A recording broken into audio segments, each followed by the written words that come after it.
ಕ್ರೀಡಾ ಜಗತ್ತಿನಲ್ಲಿ ಕ್ರೀಡಾಪಟುಗಳು ತಮ್ಮ ದೇಹವನ್ನು ಮಿತಿಗೆ ತಳ್ಳುತ್ತಾರೆ.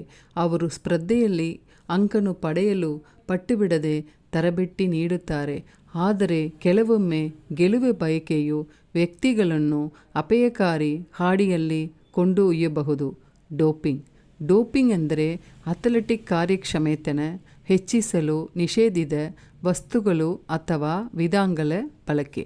ಅನಬಾಲಿಕ್ ಸ್ಟೆರಾಯ್ಡ್ಗಳಿಂದ ಹಿಡಿದು ಎರಿಥ್ರೋಪೊಯೆಟಿನ್ ಅಥವಾ ಹಿಪ್ಪಿಯೋವರೆಗೆ ಇರುವ ಈ ವಸ್ತುಗಳು ಶಕ್ತಿ, ವೇಗ ಮತ್ತು ಸಹಿಷ್ಣುತೆಗೆ ಕೃತಕ ವರ್ಧಕಗಳನ್ನೇ ನೀಡುತ್ತವೆ. ಈ ವಸ್ತುಗಳು ಯಶಸ್ಸಿಗೆ ಶಾರ್ಟ್ಕಟ್ಗಳಂತೆ ತೋರುತ್ತಿದ್ದರೂ ಅವು ಗಮನಾರ್ಹ ಅಪಾಯಗಳಿಂದ ಬರುತ್ತವೆ.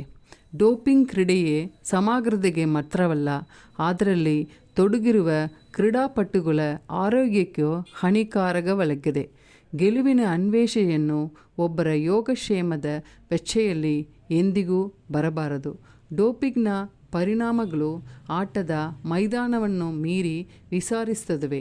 ಅವರ ವೃತ್ತಿಜೀವನವು ಮುಗಿದ ನಂತರ ಕ್ರೀಡಾಪಟುಗಳ ಜೀವನದ ಮೇಲೆ ಪರಿಣಾಮ ಬೀರುತ್ತದೆ.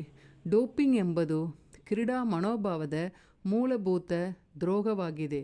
ಇದು ನ್ಯಾಯೋಚಿತ ಆಟದ ಮೂಲತತ್ವವನ್ನು ದುರ್ಬಲಗೊಳಿಸುತ್ತದೆ, ಅಸಮವಾದ ಆಟದ ಮೈದಾನವನ್ನು ಸೃಷ್ಟಿಸುತ್ತದೆ, ಅಳಿಕಟ್ಟಿದ ಪರಿಶ್ರಮ ಮತ್ತು ಪ್ರತಿಭೆಯನ್ನು